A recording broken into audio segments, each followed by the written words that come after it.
if you already did the 5.1.2, you don't need to write that down again. Or, I mean, just assuming you have it written down on yesterday, you don't need to write it down again. But please make sure you get it done at some point. The new homework for today is the 5.2.1 section. 5.2.1. Now, I do not know exactly what we'll be doing tomorrow, but I'm trying to pace this out so we can take our mastery on this section next Friday. Okay, so I'm trying to pace this out so we can take our mastery next Friday. Now, all of that will probably not work because now that I say it, I remember that that's Veterans Day, Celebration Day, and I doubt I'll have my own class. But we'll take an assessment at some point. Always, but not right at the moment. We got to dive in. We got a lot to cover today. So yesterday, I need help remembering where we left off. We covered most of this.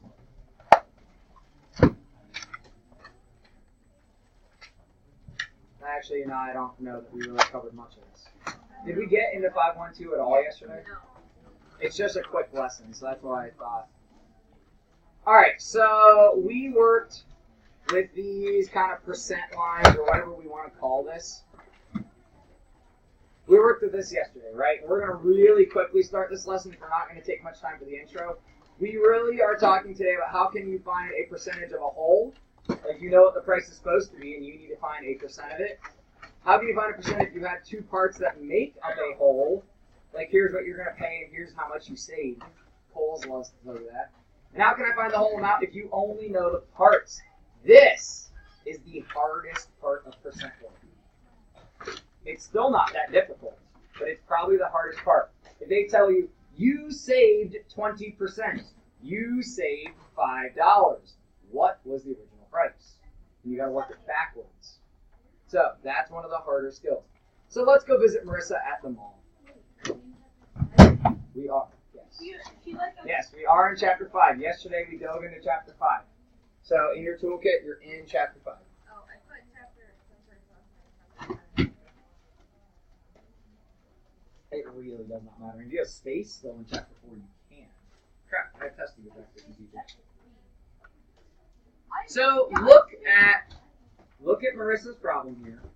See if you can figure out how we can fill in that percent line to help her out, knowing that the jeans regularly cost a staggering $65. I would never pay that much for pants. Well, okay. Maybe if I was in like Alaska, I had no pants or something. But all right, dive in, talk with your team, fill out that percent line. Good. No, even though you're late, doesn't mean that we can like just go slowly.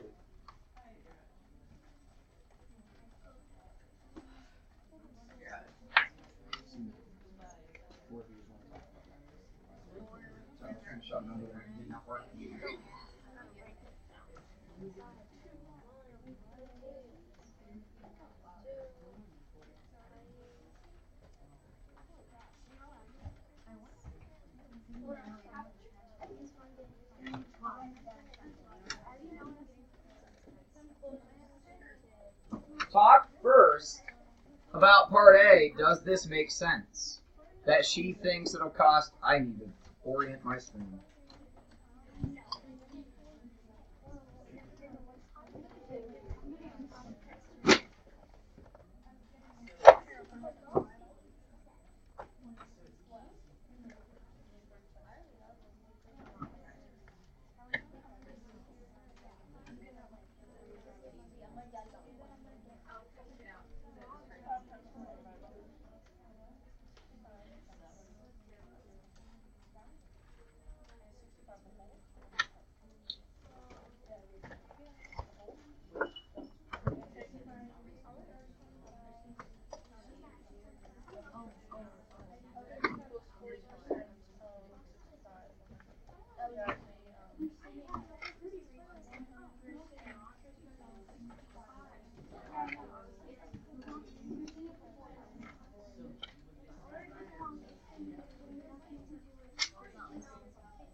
Fridays are a little tough because Fridays we're getting ready for like this sprint of a day.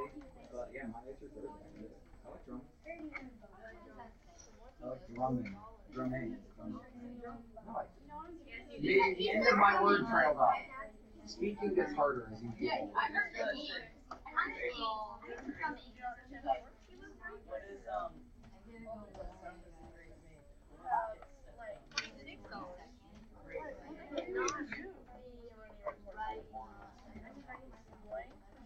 I never even heard that. It only took me a second to. But I'm wired for bad jokes. All right, so if I start filling in my percent bar here, we know from advertising and everything else, if it's a percent off, we're going to save. Now that's a lie, right? Save. We misuse the word save a lot. I didn't save any money. I was able to keep some of it that I was maybe going to give away. But if I save my money, I take money that I have and I put it away like in a safe or something, right? So this whole idea of you save big this weekend. Well, you save more when you spend more. So be careful with that whole word save. But we save, quote unquote, 40%, which means we'll pay, that's not quote unquote, we'll actually pay 60%. And we know 100% is our one or our total or our whole. Who can help me fill this in? I'll take volunteers to start, then I'll go get the cards. Well, just I mean, nobody seems real interested. Sky, what can I fill in here to start? What do you know?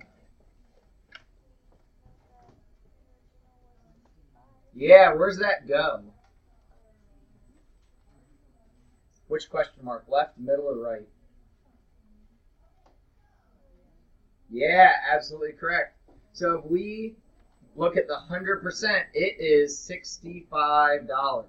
So on your paper, you shouldn't have the question mark. You should just have the 65. What is one of the easiest percents to calculate? Easier than that. 25. 25 is kind of hard, actually. 1. One's close. 2. 5. Well, yeah, sure, 0%. Yeah, that'd be the easiest. -1. And now we're just guessing stuff. Bilal, it sounds like you took a moment to think before you just shouted things out like your peers. What percent did you say? 10. Why do you think 10% is easy to find? Because dividing or multiplying by 10% is just moving your decimal. All we do is bump the decimal. So 10% of 65 would just require a decimal bump to make it a tenth smaller, which would be 6.5. Why is that useful? Why am I bringing up 10%? Because then you can just multiply that by 6 and 4. Yes! Don't make your life harder than it needs to be. 60%, 40%, 30, 20, 80, 70, all of those can work down to 10% and just multiply up from there. So if I know that 10% is 6.5, to find my 60%, I multiply by 6. Break it up. What's 6 times 6? 36. What's another half of 6? 3. So this is 39. What's 6 times 4? 24. Half of 4? 2. And we get, does that add up to 65? Yeah. Make your life easy. Use 10%. Now, because I've been doing this for a few years, the next question is, but what about 25%? Or what about 35%? how can 10% still be used to quickly calculate a 25, 35, any of those situations? We just take my 10%, cut that in half. So if I wanted to find 5% here, I cut this in half, and I get 3.25 would be my 5%. Does that make sense? We can quickly break down to 10, and from there we can break the other pieces that we want. So, was Maria's approximate cost reasonable? She thought approximately it might cost $30.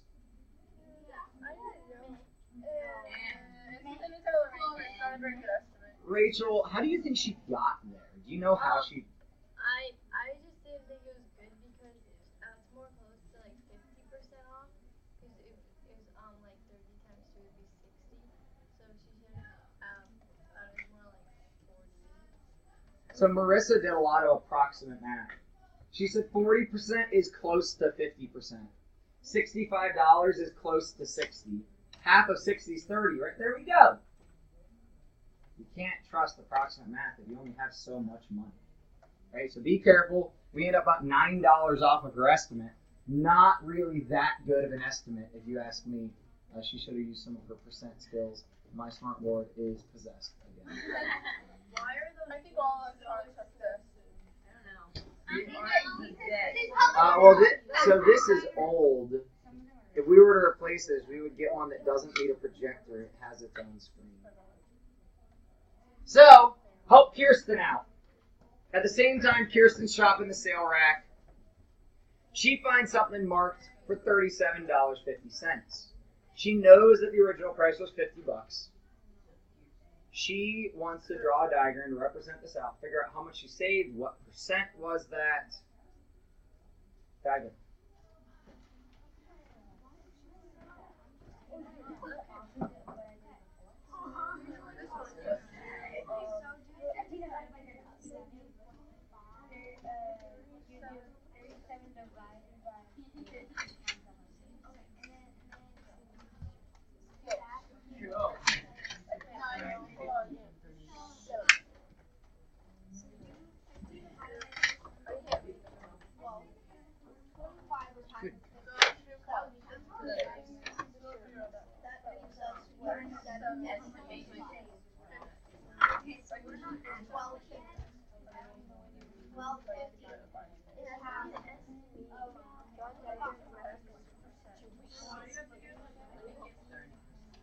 It can be more accurate, but you should be doing the math, not watching me.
I think most of our groups, I've heard it from just about everybody, has figured out that your discount amount was $12.50. Now, if I want to make life easy, right, and think about 10%, just because every percent situation you look at, have 10% in your head, what's 10% in this situation? In this situation, 10% would be $5, because it's from the original, from the whole, you have to reference back to.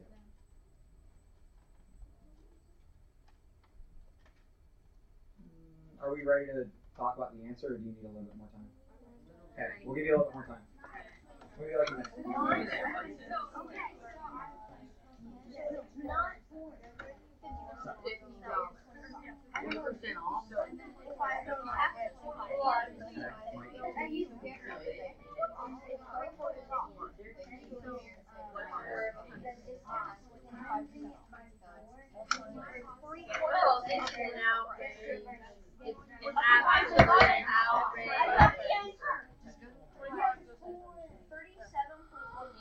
I mean, there can't be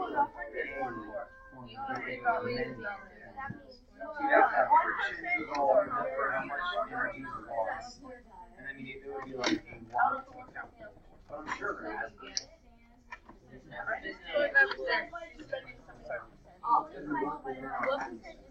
It'd be very, very difficult to get rid of friction. Because we have friction even. I just think maybe they'll calculate there. So make sure you guys are solving this.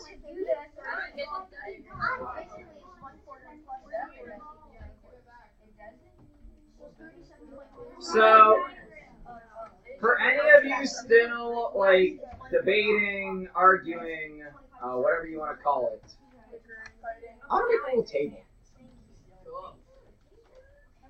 So we found out 10% was, where do I want to put this? We found out that was $5, right? So we'll say dollars are going to go right here. I'm going to make a little tiny T-chart. What if I double that and look at 20%? Okay, that'd be $10 then. What if I cut it in half, look at 5%?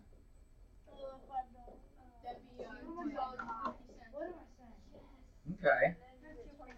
So, when I go up to my percent line, and I look at my discount amount of $12.50 that I saved, how can I figure out what percent it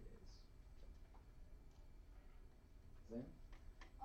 Well, my team and I were looking at this, and we noticed that the difference between $50 and $37 was $12.50, and we were trying to figure out what percent would that equal. And then we noticed, wait, if you just multiply it by 3, you get $37.50. Okay. And plus another one, it would equal $50. So we thought it would have to be 25. $37.50 is 75. So you essentially said if I take 50 and break it into 4 pieces. You get $12.50. Interesting. So you did like kind of like a proportion. I like it. Alana? So 50% of 50 is $25. Okay. Then if you split that in half again, 25% would be $12.50. So hold on, I'm going to add this to our table. 50% is $25. So, don't let this turn into like an argument. There's different ways. I love it. So you said when you look at the $37.50, that is my 50% and another 25, because you also have in your table 25%, but I could also just grab and a 10 and a $2.50 if I wanted and get my 75% that way. So either way that we take to get there, hopefully your group found that this is 75%. If I go and use this table method for my $12.50, I got a $10 and a $2.50. So I got a 20% and a 5%. This is 25%. What's that mean? Okay. I noticed that, okay, so 50 is half of 100, right? Okay. Okay. So if you were to do like 5% of 100, it would be 5, obviously, because percents are out of 100. So since it's 50, if there's a percent. Hold on. Are you guys ready for your brain to explode? Listen to what Annie's about to say. If there's a percent, you just half it. Like, I didn't know this before. This isn't how I figured it out. But now I'm looking at the table. If you have 10%, it's 5, 20, 10, 50, 25. Because percents are like per 100, and 50 is half of 100. Who's a little confused with what she just said? Here, so don't say. Just Just think about what she said. She was comparing percents are per 100, right? Now our whole, instead of being 100, is 50. Compare the dollar amount to the percent amount. My percent is double my dollar amount because my dollar amount is half my percent. My percent is double. My percent is double. If you can relate the whole that we're working with to the whole of the percent, that relationship will hold true because it's proportional. And there's that fancy word again that lets us solve all kinds of problems. So if you had made that observation that your percent is just double your dollar amount, all of this would have been super easy. Just double your dollar amounts. Done. Many right ways to get to Florida.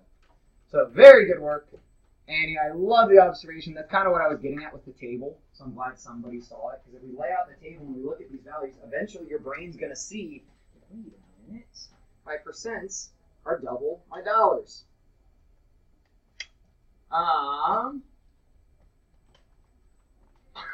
think we have this. I gave you guys a packet at the beginning of the chapter, so please check if you have that packet and if you have this resource page, please. Yes. So in case you weren't here, yeah, I will show you what the packet looks like on the front. It says college fund on the front of it. Those when we were working with what's his face and his grandma gave him money. And his college If fund you was really don't for have this, school. I have some extras. And then he got mad.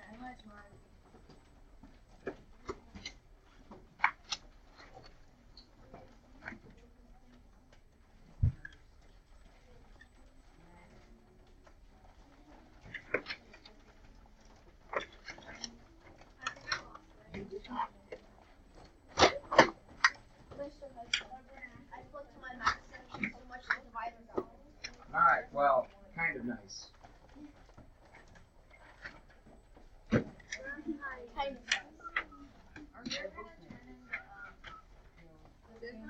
So we're going to talk about that. I talked about that with Math 7. I'm going to make that process simpler. From some feedback from students, I've chatted with some of you guys. Ava, if you would, at the end of class in about 15 minutes, remind me, I'll talk to you guys about that. What? Short answer is no, I'm not going to collect that because we're going to do that on school.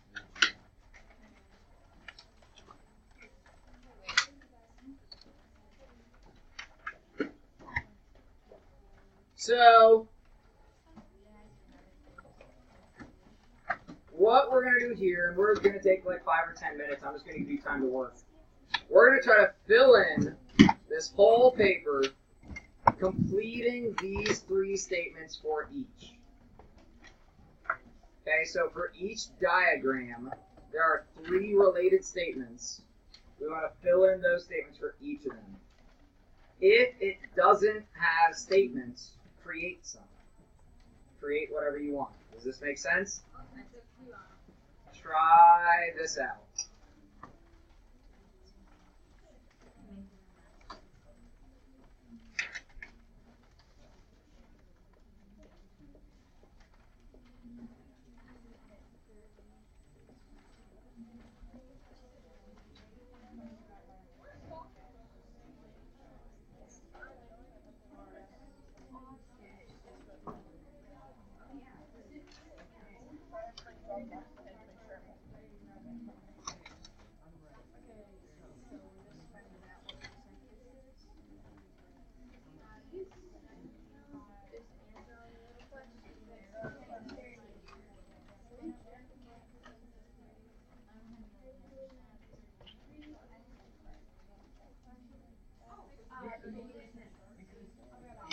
Do you have the right page? Yeah, that. Yep. 3 times what? Yep, we're filling in all the pieces. Yep. All the blank pieces. So guys, you're filling in.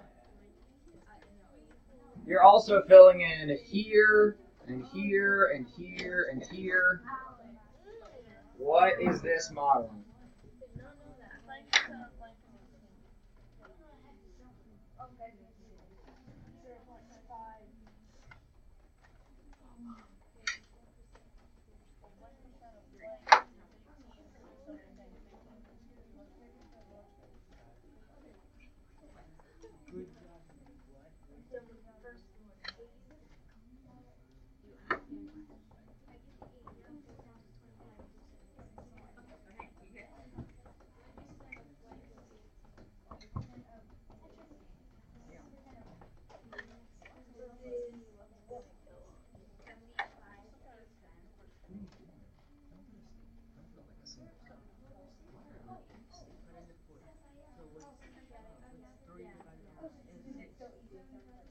this is what you're doing during math class.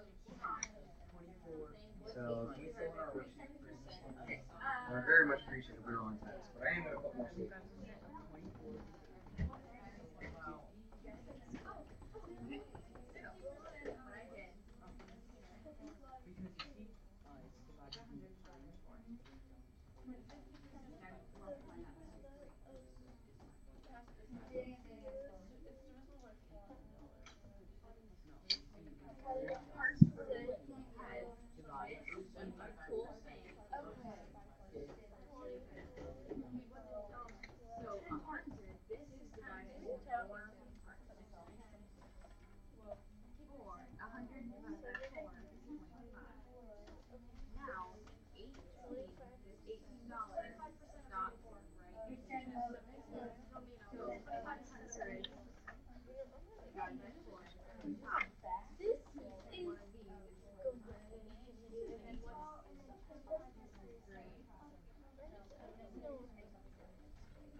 Yeah, are you talking about here?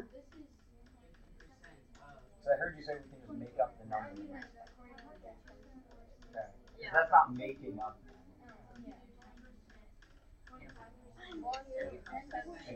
Except for writing, not for drumming.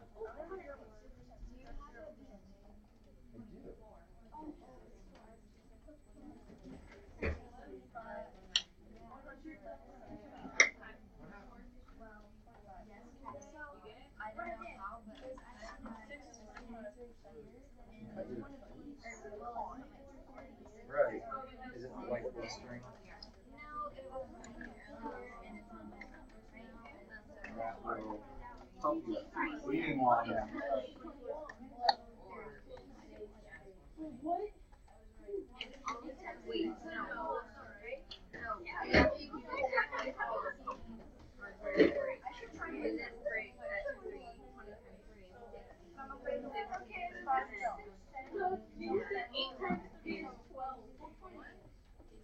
Yeah, I can see where sometimes you have a mental, like, I say some ridiculous things sometimes.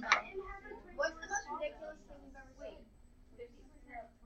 Probably too ridiculous for you. Probably too ridiculous for me to remember. Let's make sure that we're on the same page for at least the first one of these. When you start to break this down, and you look at this, Naya, what led you to being able to figure anything out about this?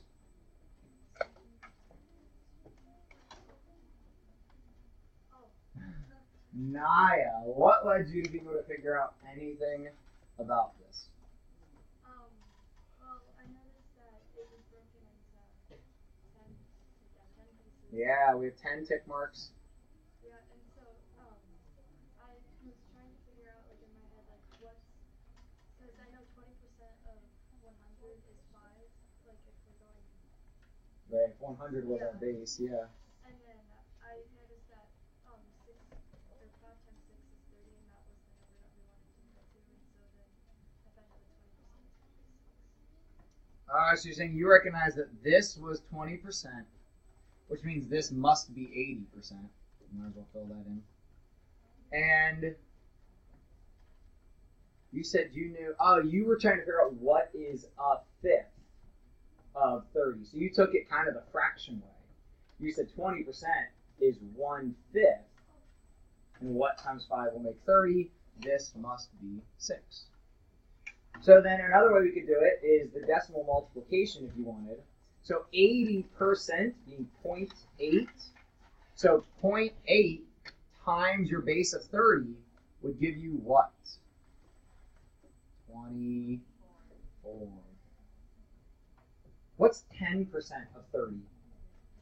3. So quickly we know 20% is 6. What would then, what percent of 30 is 24? Well, we figured that out. 80. And 10% of 30, well, we should have really answered that first. Is this making sense? Keep rolling.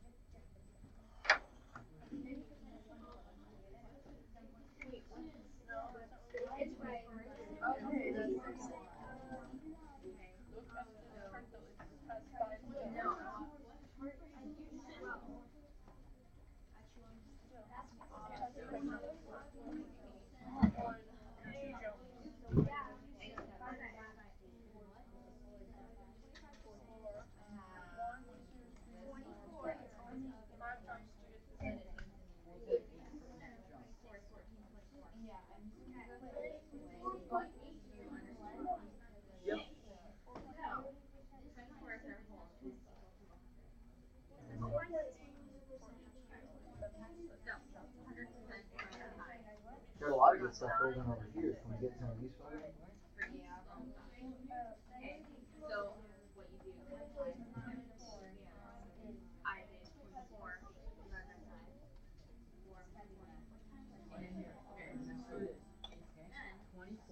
Point of information. Make sure that you're paying attention that every of represents what? Multiplication. Every is represents what? Equals. So all of these are product problems.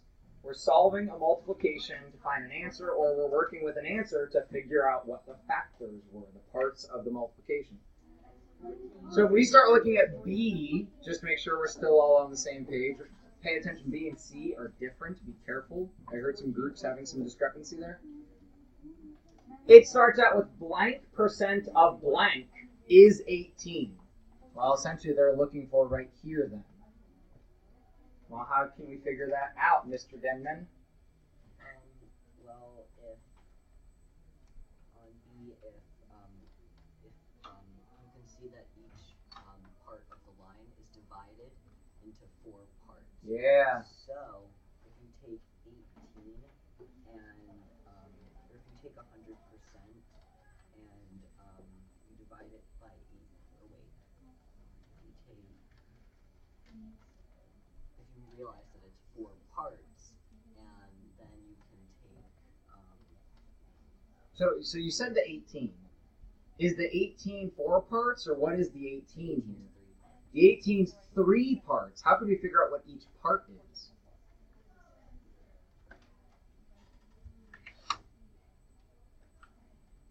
Imagine splitting this into the 3 parts. then each part would be 6.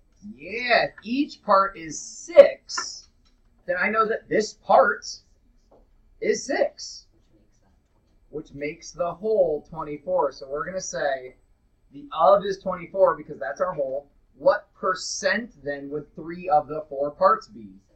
75%.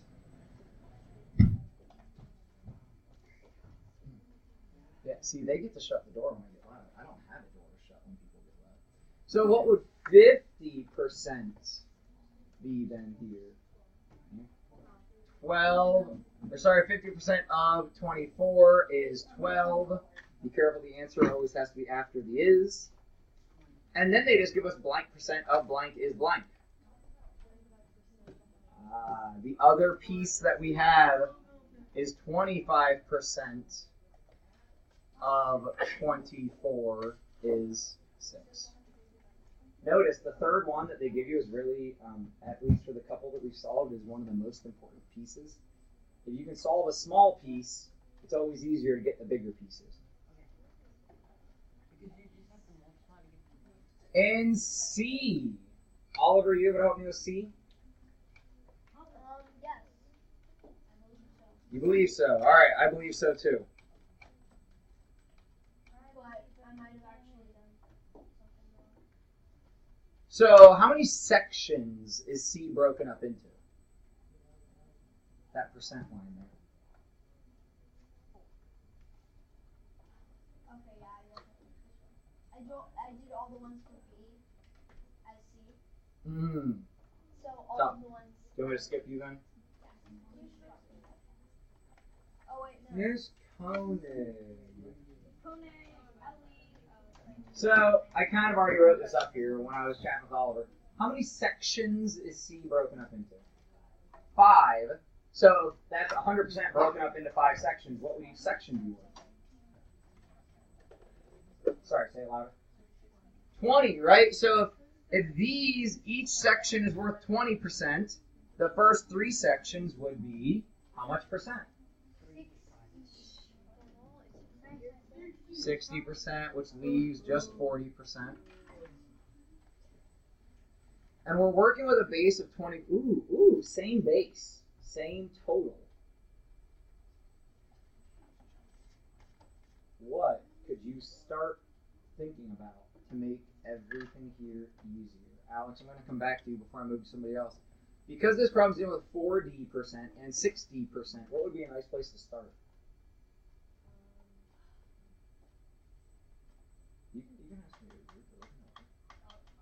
There's really two answers that would be right here. You could start with trying to find 10% or 50%. Ooh, now 50% is not really that useful here. Because 50%, if I chop that in half, I get 25. It's right between 40 and 60. Now, there's a way that we could utilize 50%, but it'd be a little complicated. I would either go for 20 or 10%. I always go for 10%, though. 10% of 24 is what? 2.4. I said 50 because we could just easily take and then make it into 10% and then multiply by 6. Yeah, but so if you get 50%, that's $12. Right? $12 would be 50%. Right. Then divide that by 5. Like 12 divided by 5. I just don't like that. I don't want to do any math that seems scary. So I avoid that. Rachel, what do I then do? You can just multiply that by like 6 for 60% and multiply 2.4 by 4. Yeah. Multiply to get these unknown values. And what do we get? Oh, 40% is, 9.6. 60% is, 14.4. correct. So up here we have 9.6, 14.4. I always break down to the 10%, work it from there. I told myself over the summer as I was rewriting things and relearning how to teach that when we dealt with percents, we would do everything breaking down to 10% to make it easy. We're shifting decimals, and then we can double or half. And doubling and halving is fairly straightforward. I want to make sure we take time to talk about this Schoology thing. If you ever have like good ideas that you want to share with me or thoughts or like, hey, I wonder if this would work or I wonder if you could do that, please feel free to share those with us, like any of us teachers, because we really do put stock in what you tell us. And by that, I mean like we take it for, like it's worth something, right? When you put stock in something, means you trust it, you invest in it, you think it's worthwhile. So I was talking to a student, one of your peers, about, for the life of me, I can't remember who it was now, about the homework feedback form. Right, so last week I asked you guys to go on Schoology. In here, you can check all your answers and give me comments if anybody had any issues. Now, don't know if nobody had any issues, or if people didn't do this, or what. But didn't really work. So, okay, totally fine, totally fine. Seriously, totally fine. Honestly, who doesn't even remember where that form is right now? Not that you totally lost it, you like don't know right where it is, that homework feedback form. Now on the flip side of it, who knows where it is, it's filled out and you checked all your work like you were supposed to. See, that's great. I'm kind of surprised, but awesome. Thank you guys. This process can be easier, right? I realized after a student who had done this, I was like, hey, I got to get a Chromebook and check on Schoology. Then I got to fill out this paper, and then what am I going to do with this paper? And like, when do I get it back to you? And how, like, I really started thinking, how is this beneficial for you? Right? I want things to be beneficial for you. Things don't really need to be beneficial for me. I'm just here to make sure that you guys are taken care of. So I started thinking up something new. And last year I used Schoology a ton. And actually, if I go back to updates, you'll now see upcoming, it says for Sunday, November 5th. Now this is not actually due. So please don't trust this. I'm just playing with this right now. But I wanted to get some feedback from you guys. If I click here, or if I go to materials page, it'll be the first thing up here. And I'll probably make a folder to keep these in. If I go here, it says, if I preview, because I need to, this is what it'll look like. So check this out. When you hit start attempt, you'll see the answers to this week's practice assignments. In the answer space, you'll need to document any questions you have from these practice assignments. You may submit up to 5 times. This is not for a grade. This is, did you do it to give me feedback? Your feedback might be, I'm great, I'm great, I'm great, I'm great, for all the assignments for the week. It might be, I'm great on Monday, Tuesday was iffy because problem 60, whatever, I couldn't figure out how to do, whatever. The next day, your feedback will be varied depending on the week. If you say you don't have any questions on anything, that means that you correctly solved things, checking your work to make sure, and that you have work to accompany it. Not that you went on there and looked at the answers and you wrote down the answers. That doesn't benefit you at all. Obviously you could, but that doesn't benefit you at all. You'll end up hurting yourself when it comes to trying to master those skills. If you had trouble, please tell me what. So when I click start new attempt, this is nicer because I found where I can actually copy and paste the answers out. This is not your homework. So the other part of this is I'm going to have to make us a new Schoology page. For this to work, which is fine, it's not a bunch of work. But for this to work, we're going to have our own separate Schoology page, and really, we're now, Math 7 still in Chapter 3, we're now in Chapter 5. We're kind of like saying goodbye to Math 7 and splitting further away. It's about time that we start our own Schoology page. So next week, and if I really get on the ball tonight, I might make a new Schoology page tonight, and if it's ready, we might do this all tomorrow. But what you'll want to do then, scroll down through, check your problems, and then at the end of Monday, you'd say, okay, I'm all great, or I had issues with number 50, or I don't quite know how they got their answer in 49, or do I have to reduce, or whatever. Then Tuesday would be question 2. Not Tuesday. Scroll through, and he's like, can't take it. Then you get feedback here. Now, so, now hold up. I really genuinely want your feedback, please. So I have a couple questions. Hey, give me your eyes at least, so you're at least fake paying attention. Do you think this would be easier than a paper feedback form? Yes. Do you think you'll actually use this and check your answers and everything? Yeah. Will you be able to honestly give me feedback knowing that your peers aren't going to see this? It's not a discussion board. It's just it will be submitted as like a test. Like it were a Schoology test. It'll get submitted, and then I'll just read through the responses. So I'll be able to, in one fell swoop, look at everybody's question 1, which is Monday's homework, and see how we do on Monday's homework. And then everybody at the same time, I can look at question 2. How do we do on Tuesday's homework? And we could do this then every week.